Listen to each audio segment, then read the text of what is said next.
Hello दोस्तों, स्वागत है आज की इस वीडियो में। तो आज हम लोग बात करेंगे क्लास 12th केमिस्ट्री के मॉडल सेट के बारे में, जो यहाँ 2022 फाइनल एग्ज़ाम के लिए है।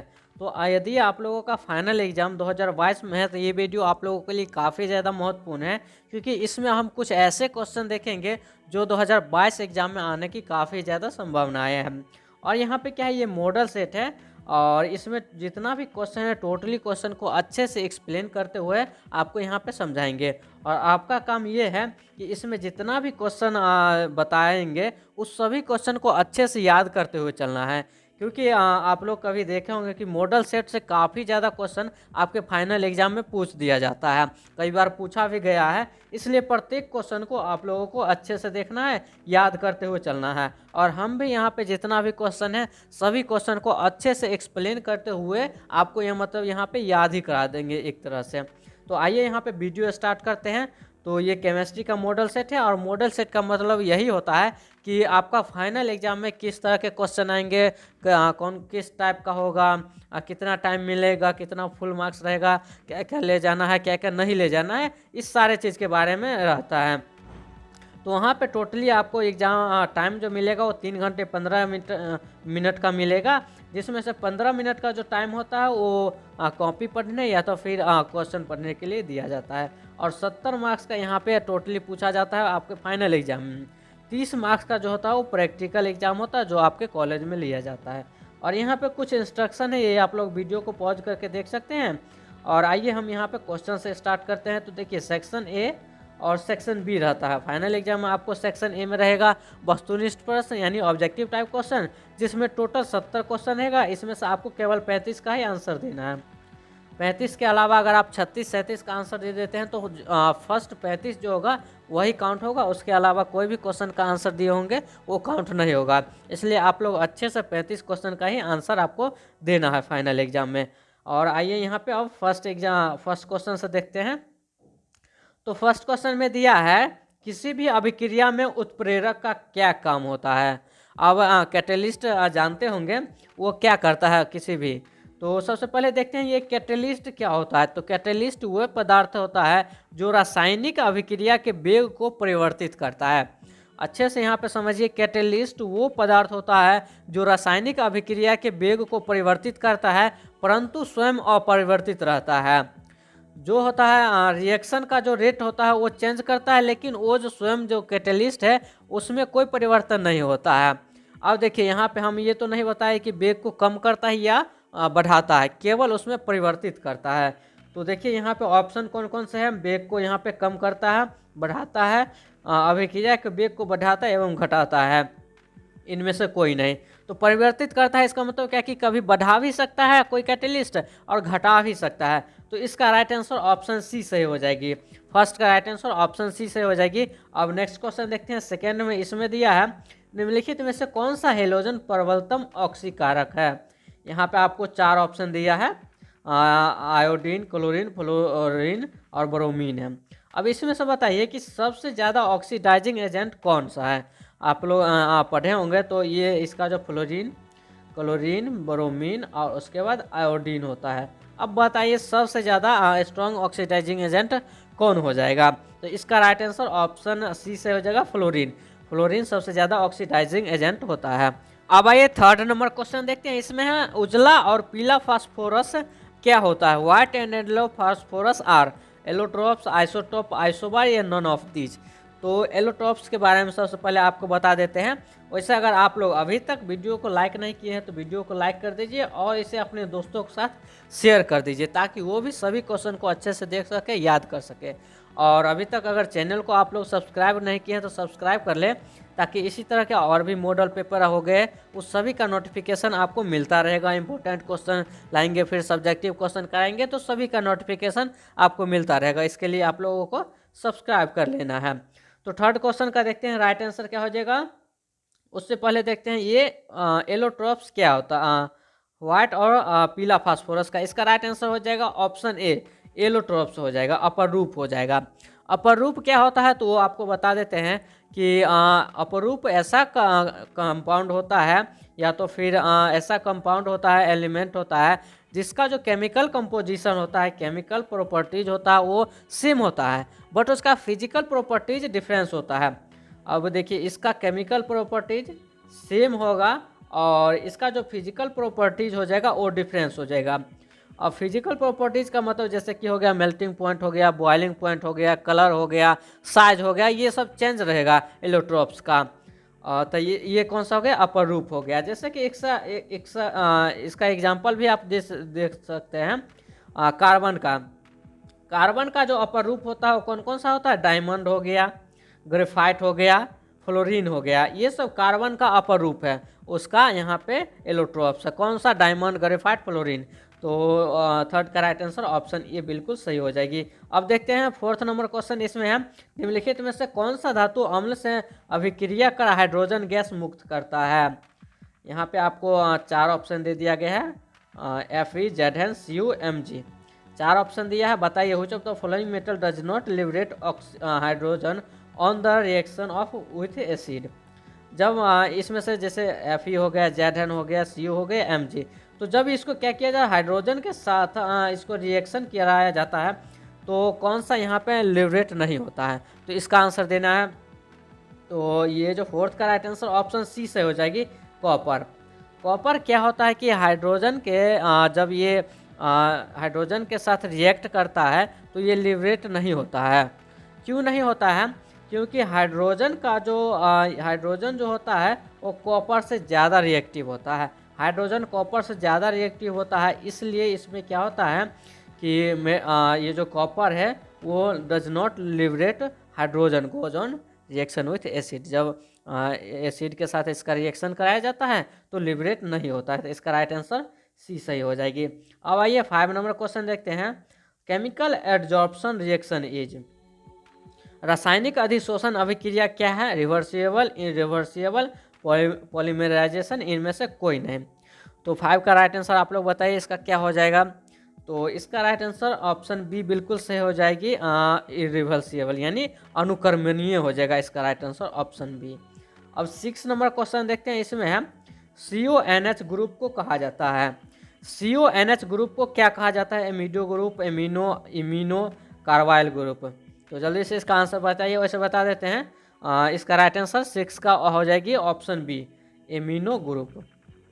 6 का राइट आंसर ऑप्शन बी हो जाएगी। और इसके साथ साथ जैसे OH ग्रुप हो गया, OH कौन सा हो गया, हाइड्रोक्सिल ग्रुप यानी एल्कोहल का ग्रुप हो गया। फिर एक और होता है COOH हो गया, ये होता है कार्बोजिलिक का ग्रुप हो जाता है। इसी तरह से और भी ग्रुप है, तो ये सब भी आप लोग याद रखिएगा। 6 का राइट आंसर ऑप्शन बी सही हो जाएगी। अब 7 नंबर है कि पहाड़ों पर जल का क्वथनांक कम हो जाता है क्योंकि। अब आप लोग कभी पहाड़ पर गए होंगे या नहीं गए होंगे, तो जब वहाँ पे जाइएगा तो वहाँ पे क्या होता है कि क्वथनांक यानी जल का जो बॉइलिंग पॉइंट होता है वो कम हो जाता है।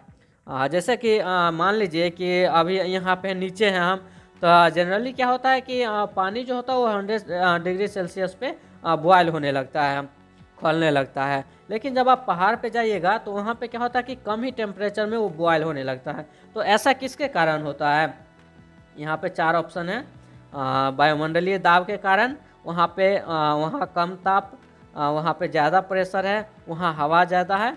तो बताइए इसका राइट आंसर। तो इसका राइट आंसर ऑप्शन ए से हो जाएगी, वहाँ वायुमंडलीय दाब कम है, atmospheric pressure low. Atmospheric pressure कम होने के कारण वहाँ पे क्या होता है कि जल का जो क्वथनांक होता है वो कम हो जाता है, उसका बॉइलिंग पॉइंट कम हो जाता है। तो इसका सही आंसर ऑप्शन ए हो जाएगी। अब आइए नेक्स्ट क्वेश्चन देखते हैं, 8 नंबर। इसमें है निम्नलिखित में कौन मिथॉक्सी मीथेन का सूत्र है। ये आप लोग ऑर्गेनिक केमिस्ट्री पढ़े होंगे तो उसमें बताया गया होगा मिथॉक्सी मीथेन। तो मिथॉक्सी मीथेन का जो फार्मूला होता है वो CH3OCH3 होता है। ये हमारा हो गया मिथॉक्सी मीथेन हो गया। इथॉक्सी इथेन भी इसी तरह से होता है। तो ये सब भी आप लोग याद रखें। तो CH3OCH3, तो इसका राइट आंसर ऑप्शन ए हो जाएगी।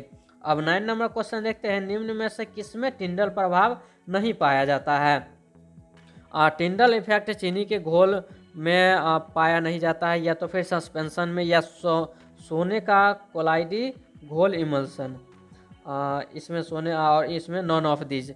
तो 9 का राइट आंसर बताइए कि क्या हो जाएगी। अब इसमें टिंडल इफेक्ट किस में नहीं पाया जाता है, ये आपको बताना है। तो टिंडल इफेक्ट जो है वो चीनी के घोल में नहीं पाया जाता है। और टिंडल इफेक्ट क्या होता है तो बता देते हैं। जैसे आप लोग इंक देखे होंगे, या तो फिर सिंपल सा ऑयल का एग्जांपल ले लीजिए। जैसे तेल होता है वो पानी पे गिरता है तो उसके ऊपर एक परत जो जम जाती है ना, तो वो किसके कारण, वो जो चमकीला दिखता है वो टिंडल इफेक्ट के कारण तो उसके ऊपर हो जाती है। लेकिन चीनी के घोल में जैसे पानी है, चीनी उसमें जब डालते हैं तो चीनी क्या होता है, पूरा गल जाता है उसमें, मतलब चीनी का कोई अस्तित्व ही नहीं रहता है। तो इसका राइट आंसर ऑप्शन ए सही हो जाएगी। अब इसी तरह से आइए नेक्स्ट 10वां नंबर क्वेश्चन है कि रवादार ठोस है, वो जो the following is crystalline solid. आप लोग सॉलिड पढ़े होंगे, सबसे फर्स्ट चैप्टर का ही है। क्रिस्टलाइन सॉलिड होता है और एमोरफस सॉलिड होता है। तो इसमें से बताइए कौन सा क्रिस्टलाइन सॉलिड है, हीरा, ग्लास, रबर, इनमें से सभी। तो आप लोग कांच क्या होता है, एमोरफस सॉलिड होता है, तो ये आप लोग पढ़े ही होंगे।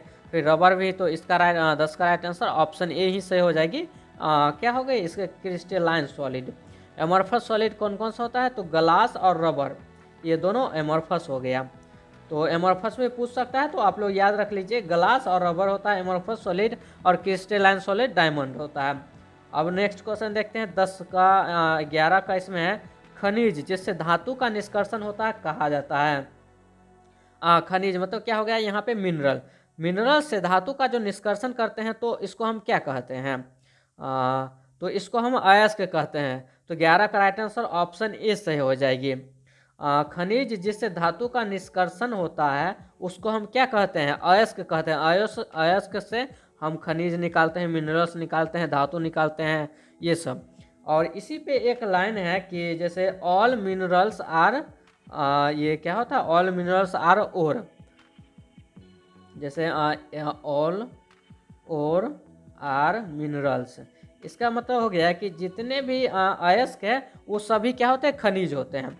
जितने भी अयस्क है वो सभी खनिज होते हैं, लेकिन इसका जो वाइस वर्सा होता है वो सही नहीं होता है। मतलब ये हो गया कि जितने भी मिनरल्स यानी खनिज होते हैं वो सभी अयस्क नहीं होते। अच्छे से याद कर लीजिए कि जितना भी खनिज होगा वो सभी क्या होगा, अयस्क नहीं होगा।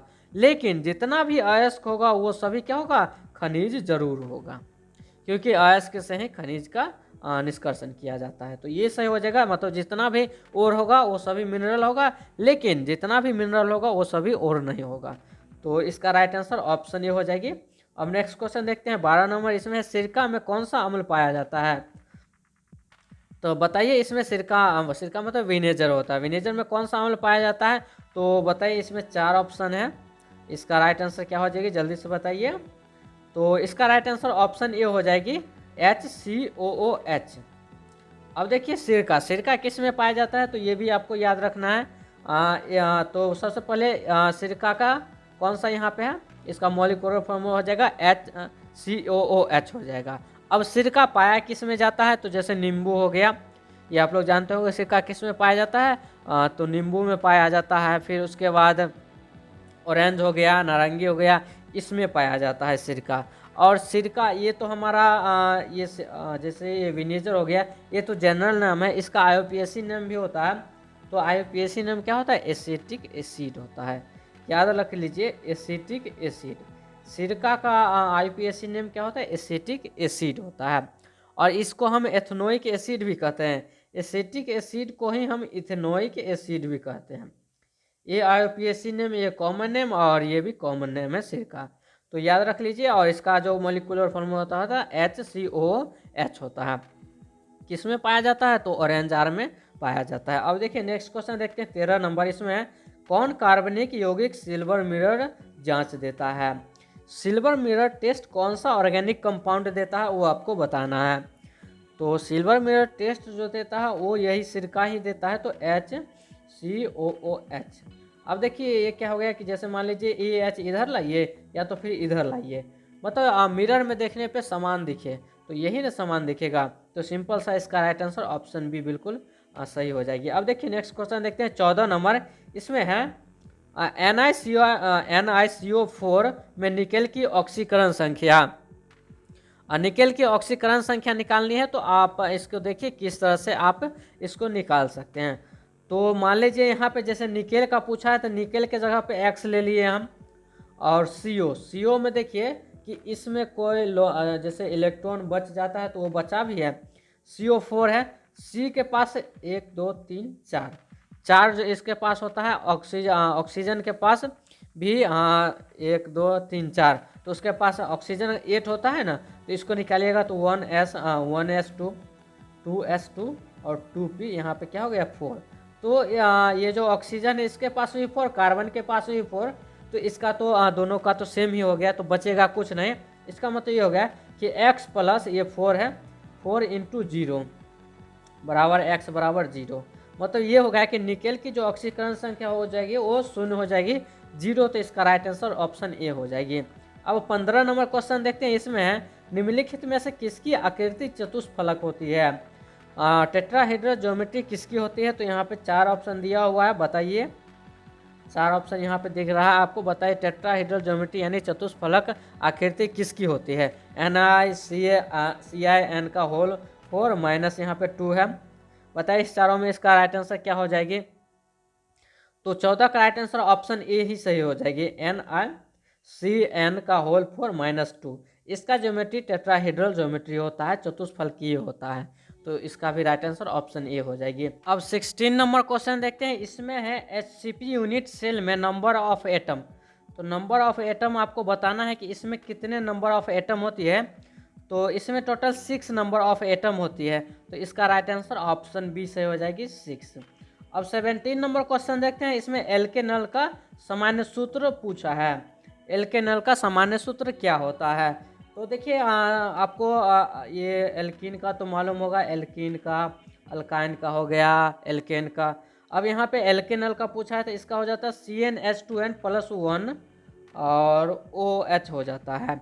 एल्केनल है ना, नल मतलब क्या कि ये जो है सो अल्कोहल फैमिली का है, तो OH इसमें लगा हुआ है, CnH2n + 1 OH हो जाएगा। तो 17 का राइट आंसर ऑप्शन ए सही हो जाएगी। अब नेक्स्ट क्वेश्चन देखते हैं 18 नंबर। इसमें है निम्नलिखित में से कौन सा ऑक्साइड लौह चुंबकत्व प्रदर्शित करता है। अब यहाँ पे 4 ऑप्शन है, बताइए इसमें से चारों ऑप्शन में से कौन सा ऐसा ऑक्साइड है जो फेरोमैग्नेटिज्म है। फेरोमैग्नेटिज्म आप लोग पढ़े होंगे, जैसे ये इस तरह से होता है, इस तरह से उसको फाइंड करना होता है, उसका जो वैलेंसी होता है उसके अकॉर्डिंग हम लौह चुंबकत्व डिसाइड करते हैं। तो आप लोग इसमें से बताइए कौन सा कंपाउंड है जो यहाँ पे फेरोमैग्नेटिज्म को प्रदर्शित करता है। तो 18 का जो है सो ऑप्शन ए में है CrO2। ऑप्शन ए में है CrO2 जो क्या प्रदर्शित करेगा, फेरोमैग्नेटिज्म प्रदर्शित करेगा, तो इसका ऑप्शन ए सही हो जाएगी। अब 19 नंबर क्वेश्चन है निम्नलिखित में कौन जिंक अयस्क नहीं है। जिंक अयस्क मतलब कि जिंक का जो ऑक्साइड होता है वो कौन सा नहीं है। जिंक ब्लेड, कैलेमाइन, जिंकाइट या बॉक्साइट। तो आप लोग नाम से भी यहाँ पे देख रहे होंगे जिंक ब्लेड, तो जिंक का तो है, कैलेमाइन भी है, जिंकाइट भी है। बॉक्साइट नहीं होता। बॉक्साइट किसका होता है, तो बॉक्साइट जो होता है एल्युमिनियम का होता है। तो 19 का राइट आंसर ऑप्शन डी से हो जाएगी। अब आइए हम 20 नंबर क्वेश्चन है निम्नलिखित में से कौन परवल भस्म है। इससे पहले हम देखे हैं कौन सा ऑक्सीडाइजिंग एजेंट है, यानी स्ट्रॉन्ग ऑक्सीडाइजिंग एजेंट कौन होता है, तो फ्लोरीन होता है। अब यहाँ पे स्ट्रॉन्ग बेस पूछा है, परवल भस्म पूछा है, तो इसका आंसर बताइए। NH3 हो जाएगा, या तो फिर CH3 का होल 2 NH हो जाएगा, या तो फिर CH3 NH2 हो जाएगा, या CH3 का होल 3 N हो जाएगा। 4 ऑप्शन में बताइए इसका राइट आंसर क्या हो जाएगी। तो ये CH3 का होल 2 NH, ये जो है ऑप्शन बी नंबर जो है ये बिल्कुल इसका राइट आंसर हो जाएगी। तो 20 का राइट आंसर ऑप्शन बी हो जाएगी। अब 21 नंबर क्वेश्चन देखते हैं। गैल्वेनिक सेल में एनोड होता है। आप लोग सेल पढ़े होंगे, सेल में गैल्वेनिक सेल हो गया, वोल्टाइक सेल हो गया, ये सब जो सेल होता है, तो इसमें पूछा है कि एनोड जो होता है वो क्या होता है। एनोड बताइए इसमें क्या हो जाएगा। 4 ऑप्शन यहाँ पे, चारों ऑप्शन को पढ़िए अच्छे से। निगेटिव इलेक्ट्रोड, पॉजिटिव न्यूट्रल या नॉन ऑफ दीज। और इसका आंसर जल्दी से आप लोग कमेंट में बताइए क्या हो जाएगा। गैल्वेनिक सेल जो होता है एनोड में क्या होता है, ऑक्सीडेशन होता है। तो आइए इसका आंसर आपको बता देते हैं। क्यों कौन कौन सा सेल, तो गैल्वेनिक सेल और इलेक्ट्रोलिटिक सेल की बात कर लेते हैं। अभी इसमें गैल्वेनिक सेल का पूछा है, तो इसका राइट आंसर जो हो जाएगी वो ये हो जाएगी, ऋणात्मक नेगेटिव इलेक्ट्रोड होता है। गैल्वेनिक सेल में एनोड जो होता है वो ऋणात्मक इलेक्ट्रोड नेगेटिव इलेक्ट्रोड होता है। और यहीं पर अगर आपसे पूछ दे कि इलेक्ट्रोलिटिक सेल में ये एनोड क्या होता है, तो वहाँ पे ये पॉजिटिव हो जाएगा, यानी वहाँ पे उल्टा हो जाता है। तो ये दोनों याद कर लीजिए। अब देखते हैं नेक्स्ट क्वेश्चन 22 नंबर, निम्नलिखित में से बिलियन के लिए कौन अनुसंख्यक गुण है। जो सॉल्यूशन है, तो सॉल्यूशन का इसमें कौन कॉलिगेटिव प्रॉपर्टी है वो आपको बताना है। पृष्ठ, surface tension, conductivity, half life period, तो ये सब तो है ही नहीं। ये ऑस्मोटिक प्रेशर जो होता है, प्रासरण दाब, ये कॉलिगेटिव प्रॉपर्टी होता है सॉल्यूशन का। तो इसका राइट आंसर ऑप्शन ए सही हो जाएगी। अब आइए नेक्स्ट क्वेश्चन देखते हैं, ओलियम का सूत्र। ओलियम का सूत्र आपसे पूछा है, इसका फॉर्मूला क्या होता है वो आपको बताना है, ओलियम का फॉर्मूला। तो यहाँ पे चारों ऑप्शन देखिए और चारों ऑप्शन में बताइए कि इसका राइट आंसर क्या हो जाएगा। उसके बाद आपको हम बताएंगे इसका राइट आंसर, और साथ में इसका कुछ और नाम होता है वो भी आपको बताएंगे। तो यहाँ पे है ये 23 नंबर क्वेश्चन है। 23 नंबर का यहाँ पे राइट आंसर बताइए क्या हो जाएगी। तो 23 का राइट आंसर ऑप्शन ए से हो जाएगी H2S2O7। H2S2O7 ये ओलियम का फॉर्मूला हो गया। और ओलियम को हम किस नाम से जानते हैं, तो पायरो सल्फ्यूरिक अम्ल, सल हो गया फ्यूरिक अम्ल, इस नाम से भी जानते हैं, या तो इसको हम फ्यूमिंग सल्फ्यूरिक एसिड से भी नाम से जानते हैं। तो दोनों नाम याद रखिए, पायरो सल्फ्यूरिक अम्ल और फ्यूमिंग सल्फ्यूरिक एसिड के नाम से भी इसे हम जानते हैं। इसका फॉर्मूला क्या हो गया, H2S2O7 हो गया। अब नेक्स्ट क्वेश्चन देखते हैं 24 है। इसमें बात्या भट्ठी में निम्नलिखित में किस ऑक्साइड का अपचयन होता है। बात्या भट्ठी मतलब ब्लास्ट फर्नेस जो होता है उसमें जो इसमें से कौन सा ऐसा आयरन जैसे हो गया, कॉपर हो गया, सोडियम ऑक्साइड, जिंक ऑक्साइड, तो किसका यहाँ पे रिडक्शन होता है, अपचयन होता है, वो आपको बताना है। तो यहाँ पे चार ऑप्शन है, जल्दी से इसका आंसर आप लोग बताइए क्या हो जाएगी। तो यहाँ पे ब्लास्ट फर्नेस है ना, तो ऑक्साइड पूछा है, तो 24 का राइट आंसर ऑप्शन ए सही हो जाएगी, आयरन का यहाँ पे ऑक्साइड होता है। तो इसका ऑप्शन ए सही हो गई। अब बाकी नेक्स्ट क्वेश्चन देखते हैं 25 में, किसी भी पदार्थ के क्रिया करने का दर किस पे निर्भर करता है। Rate of reaction of any substance depend upon, जैसे इससे पहले हम कैटेलिस्ट का बात किए थे, कैटेलिस्ट क्या करता है, रिएक्शन के दर को तेज या घटा देता है। अब यहाँ से पूछा है कि रेट ऑफ रिएक्शन जो होता है किसी भी सब्सटेंस का, वो किस पे डिपेंड करता है, एक्टिव मास पे, मोलिकुलर वेट पे, एटॉमिक मास पे, या इक्विवेलेंट वेट पे। तो 25 का बताइए। तो इसका जो राइट आंसर ऑप्शन ए से हो जाएगा, एक्टिव मास, यानी सक्रिय द्रव्यमान पर किसी भी रिएक्शन का जो कोई भी सब्सटेंस है उसका रेट ऑफ रिएक्शन डिपेंड करता है एक्टिव मास पे। अब नेक्स्ट क्वेश्चन देखते हैं 26 नंबर, एल्कोहल में सक्रिय क्रियाशील मूलक है। तो अभी आपको कुछ देर पहले बताए हैं, इसका जल्दी से आप लोग राइट आंसर बताइए, जल्दी से बताइए इसका क्या हो जाएगा। कुछ देर पहले आपको बताए हैं कि एल्कोहल का फंक्शनल ग्रुप क्या होता है, तो OH हो जाता है। CHO हो गया, CO हो गया, COOH किसका होता है, कार्बोक्सिलिक एसिड का होता है। ये सब यहाँ पे हो गया, और OH ये अल्कोहल का होता है। तो इसका राइट आंसर ऑप्शन ए सही हो जाएगी। अब 27 नंबर देखते हैं, निम्नलिखित में कौन सा कथन सही है। चार यहाँ पे ऑप्शन है, सभी अयस्क खनिज होते हैं, सभी खनिज अयस्क होते हैं, सभी क्षार भस्म नहीं है, इनमें से सभी। तो याद करिए कि अभी कुछ देर पहले ही हम आपको बताए हैं कि ऑल ओर्स आर मिनरल्स, मतलब जितना भी अयस्क होता है सभी खनिज होता है, जितना भी अयस्क है वो सभी खनिज हो जाएगा, लेकिन जितना भी मिनरल है वो सभी क्या होगा, अयस्क नहीं होगा। तो इसका राइट आंसर ऑप्शन ए सही हो जाएगी, 27 का ऑप्शन ए होगी। अब 28 नंबर क्वेश्चन देखते हैं। इसमें कोऑर्डिनेशन नंबर आपको निकालना है। कंपाउंड है Na3Cr C2O4 का होल थ्राइस। अब इसमें Cr जो है, Cr का निकालना है कोऑर्डिनेशन नंबर, तो इसका कोऑर्डिनेशन नंबर निकालिए। तो आइए आपको कुछ बता देते हैं इसमें, जैसे Na3 ये 3 हो गया, N का कितना होता है, तो 1 होता है, +1 होता है, +1 यहाँ पे हम लिख दिए +1। उसके बाद सीआर का निकालना है तो इसमें प्लस एक्स लिखिए, जिसका निकालना है उसको एक्स मान लिए। उसके बाद जैसे यहाँ पे 3 है तो सबसे पहले यहाँ पे 3 हो गया। C2O4 है, तो याद करिए जैसे कार्बन का तो 4 होता है और ऑक्सीजन का भी 4, तो C2 और O2 रहता तब तो 0 हो जाता, लेकिन यहाँ पे O4 है तो इसका मतलब कि 2 बढ़ेगा तो ये -2 हो गया। और इसके अलावा ये 3, तो यहाँ पे ये 3 तो मल्टीप्लाई कर ही दिए, तो ये हो गया 3 प्लस में और ये 3 दूनी 6 माइनस में, तो x माइनस 6 ये x माइनस ये 6 हो गया और 3, तो x -3, तो ये उधर जाएगा तो क्या हो जाएगा +3 हो जाएगा। अब +3 देखिए किस ऑप्शन में है, तो ऑप्शन ए में है, तो 28 का राइट आंसर ऑप्शन ए सही हो जाएगी। अब 29 नंबर क्वेश्चन देखते हैं। 29 नंबर क्वेश्चन में दिया है कि क्लोरोफॉर्म ऑक्सीजन से प्रकाश की उपस्थिति में अभिक्रिया कर देता है। Chloroform on treatment with O2 यानी oxygen in the presence of light gives. जब जैसे क्लोरोफॉर्म है उसको हम ऑक्सीजन से रिएक्शन कराते हैं किसकी उपस्थिति में, प्रकाश की उपस्थिति में, तब वो हमें क्या देता है, फॉस्फिन, फॉस्जीन, फॉस्फोरेंस, मीथेन। तो बताइए इसका राइट आंसर क्या हो जाएगा, फॉस्जीन हो जाएगा। और क्लोरोफॉर्म क्या होता है कि ये ऑक्सीजन से रिएक्शन करके लाइट में हमें फॉस्जीन दे देता है। तो इसका राइट आंसर फॉस्जीन, हाँ फॉस्जीन दे देता है, फॉस्जीन। तो 29 का राइट आंसर ऑप्शन बी सही हो जाएगी।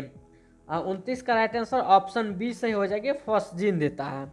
और फॉस्जीन जो होता है वो क्या होता है, यहाँ पे एक जहर टाइप का होता है, यानी हाईली टॉक्सिक होता है। अगर मान लीजिए कि जैसे यहाँ पे आप जैसे धूप में बैठे हैं और वहाँ पे अगर क्लोरोफॉर्म छोड़ दिया जाए तो आप टॉक्सिक होता है, तो आपका वहाँ पे मृत्यु भी हो सकता है, इतना वो टॉक्सिक होता है।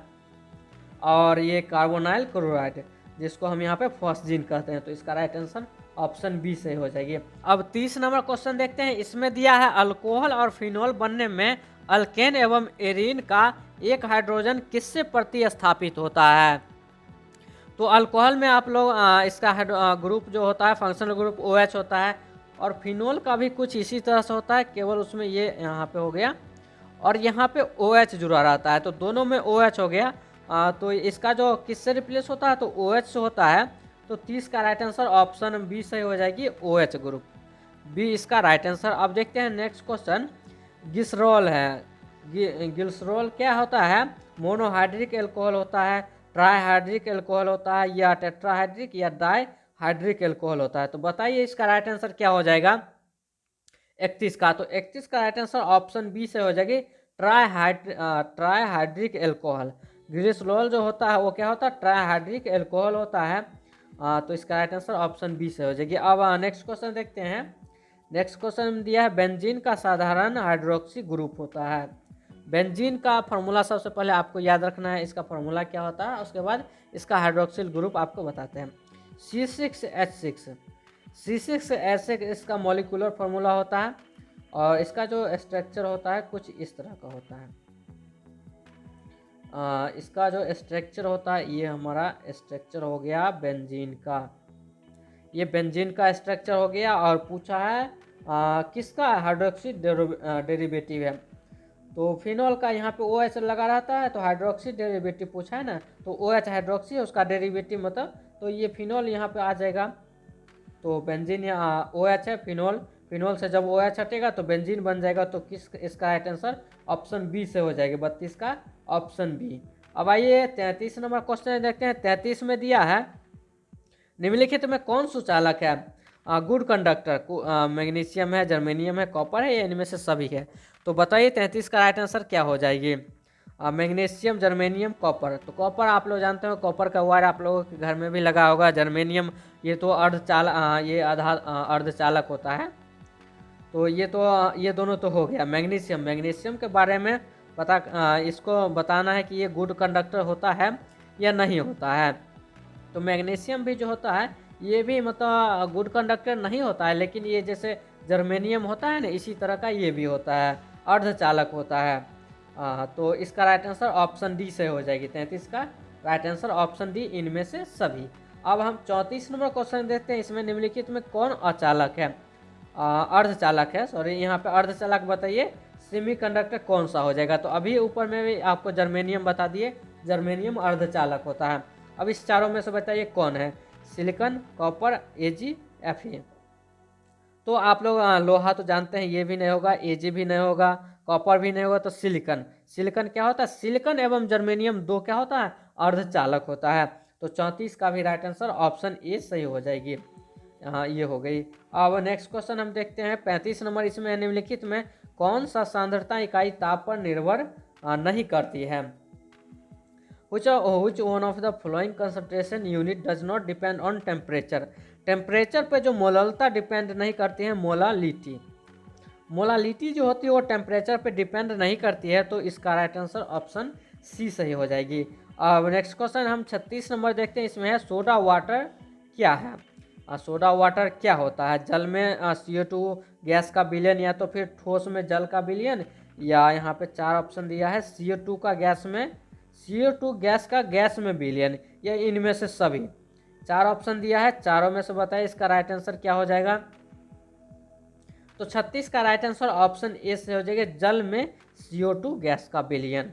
अब 37 नंबर क्वेश्चन में दिया है लोहे का जंग लगने से रोकने का सबसे अच्छा तरीका, यानी लोहे पर जब जंग लग जाता है तो हम किस प्रकार से रोक सकते हैं। जैसे उस पर पेंट करके रोक देते हैं, जिंक का लेपन लगा के रोक देते हैं, लेकिन ये सब चारों ऑप्शन में से वो सब है ही नहीं।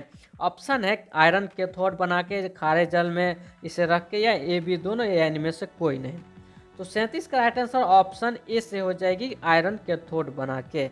आयरन कैथोड बना के जब रखते हैं तो उसमें जंग नहीं लगती है, तो इसका राइट आंसर ऑप्शन ए से हो गई। अब देखते हैं 38 नंबर क्वेश्चन, इसमें है लोहे पर जंग लगने के लिए निम्नलिखित में कौन आवश्यक है। अभी देखिए जंग लगने से बचने के लिए क्या करना चाहिए। अब देखते हैं कि जो लोहे पर जंग लग जाती है वो उसके लिए नेसेसरी चीज़ क्या क्या है। Dry air, moist air, distil water, oxygen एवं CO2। तो 38 का राइट आंसर ऑप्शन बी से हो जाएगा, मॉइस्ट एयर। मॉइस्ट एयर से क्या होता है, लोहे पे जंग लग जाती है। अब 39 नंबर क्वेश्चन देखते हैं, इसमें इथॉक्सी इथेन कौन है। इससे पहले मिथॉक्सी मीथेन देखे थे, अब इथॉक्सी इथेन को आपको बताना है, इसका मोलिकुलर फार्मूला क्या हो जाएगा। तो इथॉक्सी इथेन का जो मोलिकुलर फार्मूला हो जाता है वो C2H5।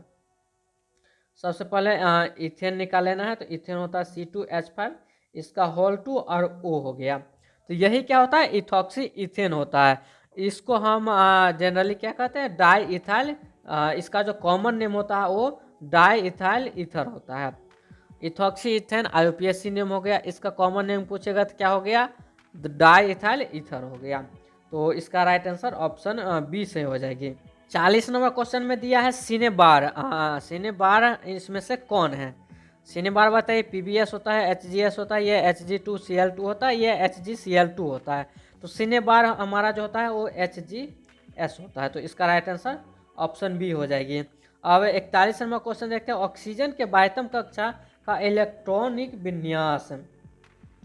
तो सबसे पहले आपको तो ये याद रखना है कि ऑक्सीजन का जो एटॉमिक नंबर होता है वो क्या होता है, उसके बाद उसका आउटर मोस्ट इलेक्ट्रॉनिक कन्फिगरेशन निकालना है। ऑक्सीजन का जो एटॉमिक नंबर होता है 8 होता है, और हम लोग किस तरह से निकालते हैं, 1s2, 2s2, 2p, और कितना 2 2 4 और 4 2p4। इसका आउटर मोस्ट पूछा है, तो आउटर मोस्ट में हो जाएगा 2s2 2p4, 2s2 2p4। इसका राइट आंसर ऑप्शन ए हो जाएगा। 41 का राइट आंसर ऑप्शन ए बिल्कुल सही हो जाएगी। अब देखिए नेक्स्ट क्वेश्चन देखते हैं 42 नंबर क्वेश्चन, इसमें है मैग्नीशियम धातु के बाह्यतम कक्षा में पाए जाने वाले इलेक्ट्रॉनों की संख्या। सेम वही पूछा है कि मैग्नीशियम क्या होता है, Mg12 होता है। अब इसका निकालना है 1s2, 2s2, 2p6, 3s2 कितना हो गया, ये हो गया 4 10 और 3s2, और उसके बाद 3s2। तो इसके बाह्यतम कक्षा में 2 हो जाएगा, 3s2 आया ना, तो 2 इसका राइट आंसर हो जाएगा, ऑप्शन सी सही हो जाएगी। अब देखते हैं नेक्स्ट क्वेश्चन 43 नंबर, इसमें p ऑर्बिटल का आकार होता है। The shape of p orbital. p orbital का क्या होता है, तो s ऑर्बिटल का तो स्फेरिकल होता है, s से s ऑर्बिटल, तो s से स्फेरिकल। p ऑर्बिटल का आकार होता है डम्बेल, और p ऑर्बिटल का आकार होता है डम्बेल, और d ऑर्बिटल का डबल डम्बेल। तीनों का याद कर लीजिए। जब s ऑर्बिटल पूछेगा तो उसका स्फेरिकल, पी ऑर्बिटल पूछा है यहाँ पे तो डम्बेल, और डी पूछेगा तो डबल डम्बेल हो जाएगा। तीनों का याद हो गया, इसका राइट आंसर ऑप्शन ए हो जाएगी। अब नेक्स्ट क्वेश्चन देखते हैं यहाँ पे 44 में है, निम्नलिखित में किसे कास्टिक सोडा सोडा कहा जाता है? Which of the following is known as caustic soda? Caustic soda हम NaOH को कहते हैं, NaOH को कास्टिक सोडा कहते हैं। तो 44 का भी राइट आंसर ऑप्शन ए ही सही हो जाएगी। कास्टिक सोडा का जैसे नाम जो होता है वो कास्टिक सोडा के अलावा और भी नाम होता है, वो क्या होता है यहाँ पे आपको बताते हैं। कास्टिक सोडा को हम सोडियम हाइड्रोक्साइड भी कहते हैं, जैसे NaOH है ना, तो इसको हम सोडियम हाइड्रोक्साइड भी कहते हैं, जनरली इसका कास्टिक सोडा कहते हैं। और यह क्या होता है, हाईली बेस होता है, यानी अत्यधिक क्षारीय होता है। इसका राइट आंसर ऑप्शन ए हो गई। अब 45 नंबर क्वेश्चन देखते हैं। 45 में पोटास एलम है एक, पोटास एलम क्या होता है? पोटास एलम साधारण यौगिक है, सिंपल कंपाउंड, डबल साल्ट है या कॉम्प्लेक्स साल्ट है, all of this. Potash alum युग्म लवण होता है, यानी डबल साल्ट होता है। तो 45 का राइट आंसर ऑप्शन बी सही हो जाएगी। अब आइए हम 46 नंबर क्वेश्चन देखते हैं पोटास एलम के बारे में, और आपको बता देते हैं पोटास एलम को हम फिटकरी के नाम से भी जानते हैं। जैसे फिटकरी आप लोग देखते होंगे, तो पोटास एलम को ही फिटकरी कहते हैं। और इसका जो मॉलिक्यूलर फार्मूला भी बता देते, ये होता है K2SO4, उसके बाद Al2 हो गया, और SO4 का होल थराइस इंटू यहाँ पे हो जाता है इंटू 24H2O, यानी 24H2O। ये हो गया पोटास एलम या तो फिर फिटकरी का फॉर्मूला हो गया। अब आइए नेक्स्ट क्वेश्चन है 46 में, हीरा में कार्बन परमाणु का प्रसंकरण है।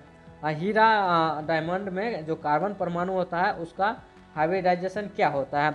sp3 sp2 sp या dsp3 होता है। तो हाइब्रिडाइजेशन निकालना है तो कार्बन 1 2 3 4, ये सिग्मा बॉन्ड की संख्या यदि 4 है तो sp3 होगा, सिग्मा बॉन्ड की संख्या 3 है तो sp2, सिग्मा बॉन्ड की संख्या 2 तो sp होगा। तो 1 2 3 4 है तो ये sp3 हो जाएगा। तो इसका राइट आंसर ऑप्शन ए से हो जाएगी sp3। अब आइए नेक्स्ट क्वेश्चन देखते हैं 47 नंबर, बेंजीन में पाई बॉन्डों की संख्या। तो बेंजीन का सबसे पहले आपको अगर स्ट्रक्चर याद है तो बिल्कुल आप आसानी से निकाल सकते हैं। पाई बॉन्ड की संख्या मतलब क्या हो गया कि डबल बॉन्ड, जितना डबल बॉन्ड होगा उतना पाई बॉन्ड हो जाएगा। जैसे ये बेंजीन है 1 2 3, पाई बॉन्ड की संख्या 1 2 3, तो पाई बॉन्ड की संख्या 3 हो गई। और सिग्मा बॉन्ड की संख्या पूछेगा तो कितना, इस ये हाइड्रोजन यहाँ पे सभी पे हाइड्रोजन, तो 1 2 3 4 1 2 3 4 5 6 7 8 9 10 11 12, सिग्मा बॉन्ड की संख्या टोटल 12, पाई बॉन्ड की संख्या 3 हो जाएगी। 3 इसका राइट आंसर ऑप्शन बी हो जाएगी, ऑप्शन बी हो जाएगी। अब नेक्स्ट क्वेश्चन देखते हैं 48 नंबर, हमेशा स्वतंत्र अवस्था में पाए जाने वाला धातु।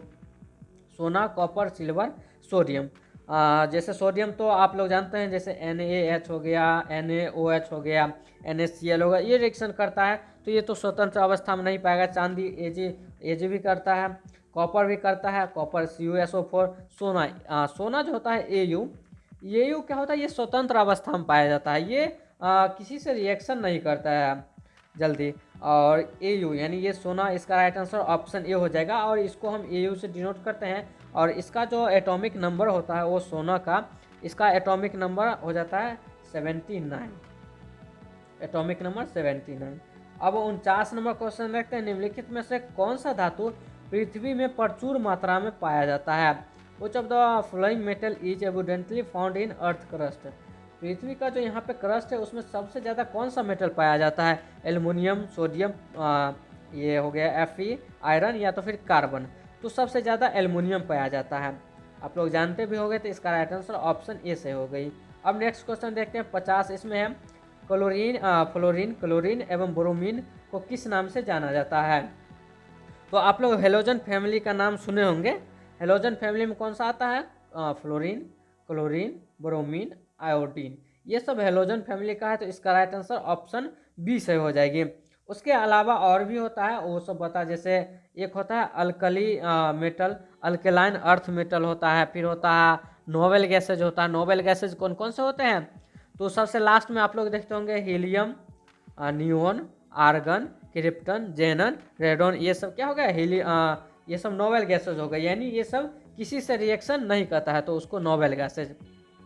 उसके बाद अल्कली मेटल होता है, अल्कली मेटल होता है। अल्कली मेटल में जैसे लिथियम हो गया, सोडियम हो गया, पोटेशियम हो गया, रुबिडियम हो गया, सीजियम, फ्रांसियम, ये सब।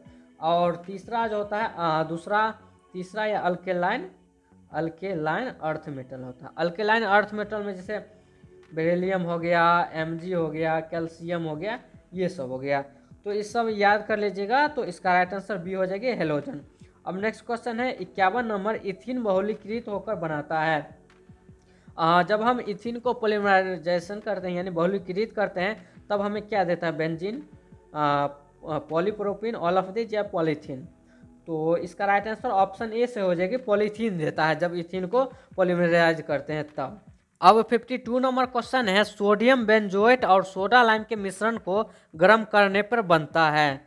जब सोडियम बेंजोएट है और सोडा लाइम को हम गर्म करते हैं तब वो हमें क्या देता है, मीथेन, प्रोपेन, इथेन या बेंजीन देता है। तो बताइए इसका क्या हो जाएगा। उससे पहले जैसे कौन किसको किसको, तो सोडियम बेंजोएट क्या होता है, C6H5COONA, ये सोडियम बेंजोएट हो गया। और सोडा लाइम Ca हो गया HNO2।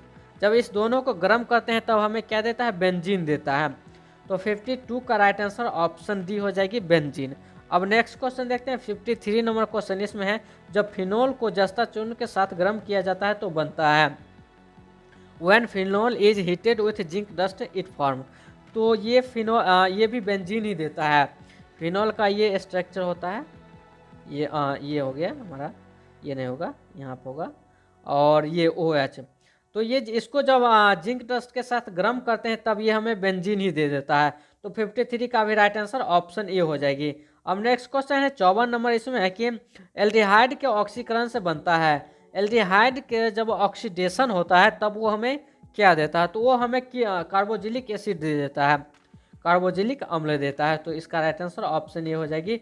अब 55 नंबर क्वेश्चन है, FeH2O का होल 5 NO प्लस और SO4 में Fe की ऑक्सीकरण संख्या।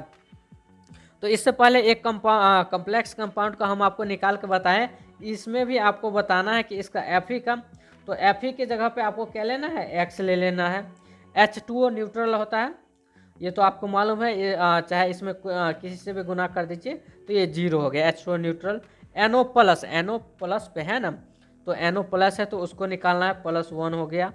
उसके बाद SO4 में माइनस माइनस होता है तो ये हो गया -2, ये प्लस हो गया 1 और ये -2, तो -1 और उधर जाएगा +1 हो जाएगा। तो इसका राइट आंसर ऑप्शन ए हो जाएगी। 55 का राइट आंसर ऑप्शन ए हो जाएगी। अब नेक्स्ट क्वेश्चन देखते हैं 56 नंबर। 56 नंबर क्वेश्चन में निम्नलिखित में से कौन एक चिलेटिंग लीजेंट है। Chelating legend 1,2 ethylene diamine, ammonia या इथाइल एमीन या फिनोल। चिलेटिंग लीजेंट कौन है, तो 56 का राइट आंसर ऑप्शन ए सही हो जाएगी, 1,2 इथिलीन डायमीन हो जाएगी ए। अब देखिए यहाँ पे 57 नंबर क्वेश्चन देखते हैं, विटामिन ए कहलाता है।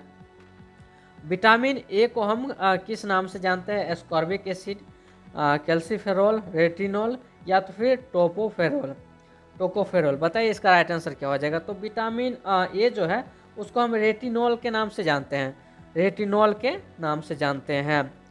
तो इसका 57 का जो राइट आंसर है वो ऑप्शन सी से हो जाएगी, रेटिनॉल हो जाएगी। अब आइए नेक्स्ट क्वेश्चन देखते हैं 58 नंबर क्वेश्चन। निम्नलिखित में कौन पहली संक्रमण श्रृंखला का तत्व नहीं है। इसमें पूछा है फर्स्ट ट्रांजिशन सीरीज का कौन सा एलिमेंट नहीं है, तो जैसे FeCrAgNF फर्स्ट ट्रांजिशन श्रृंखला पूछा है, तो इसका राइट आंसर Ag हो जाएगा, सिल्वर हो जाएगा इसका राइट आंसर, तो ऑप्शन सी से हो जाएगी। अब देखते हैं 59 नंबर क्वेश्चन। इसमें दिया है कि XeF4 का आकार होता है, XeF4 का आकार कैसा होता है, लीनियर, स्क्वायर, प्लेनर, पिरामिडल या टेट्राहेड्रल। तो इसका स्क्वायर प्लेनर होता है, तो 59 का आंसर ऑप्शन बी हो जाएगी, स्क्वायर प्लेनर। अब 60 नंबर क्वेश्चन देखते हैं। इसमें निम्नलिखित में कौन सी गैस H2SO4 में घुलकर ओलियम का निर्माण करता है। तो इससे पहले हम आपको ओलियम का फॉर्मूला बता दिए थे। अब यहाँ पे ये क्वेश्चन पूछ रहा है कि हम कौन सी गैस को H2SO4 में डिजोल्व करेंगे जिससे ओलियम का निर्माण हो जाए। यहाँ पे चारों ऑप्शन दिया है, चारों में बताइए क्या हो जाएगा। तो इसका राइट आंसर ऑप्शन सी से हो जाएगा SO3। SO3 को जब H2SO4 से रिएक्शन कराएंगे तो हमें क्या देगा, ओलियम दे देगा। इसको हम कहते हैं सल्फर ट्राइऑक्साइड कहते हैं SO3 को। अब देखते हैं 61 नंबर क्वेश्चन। इसमें फेन उत्प्लावन विधि द्वारा किस प्रकार के अयस्क का सांद्रण करते हैं। फ्लोटेशन प्रोसेस द्वारा किस प्रकार के अयस्क का सांद्रण करते हैं, सल्फाइड ऑक्साइड या कार्बोनेट का करते हैं। तो ये 61 का राइट आंसर ऑप्शन ए सही हो जाएगी, सल्फाइड अयस्क का सांद्रण करते हैं। तो सल्फाइड हो गया। अब देखते हैं यहाँ पे 62 नंबर है, लोहे का प्रमुख सदस्य है। लोहे का यहाँ पे चार ऑप्शन है। द चीफ और of iron is Fe3O4, Fe2O3, FeCO3। तो लोहे का जो प्रमुख अयस्क जो होता है वो होता है Fe3O4 होता है। तो इसका भी राइट आंसर यानी 62 का भी राइट आंसर ऑप्शन ए ही हो जाएगी। अब 63 नंबर क्वेश्चन देखते हैं। HCOH का IUPAC नेम बताना है। इससे पहले भी हम आपको बताए हैं, इसको हम यहाँ पे क्या कहते हैं, फॉर्मिक एसिड कहते हैं। फॉर्मिक एसिड आपको हम बता दिए थे। अब इसका IUPAC नेम बताना है। तो इसका फॉर्मिक एसिड तो अभी आपको बता दिए। तो इसका राइट आंसर ऑप्शन ए से हो जाएगी, फॉर्मिक एसिड।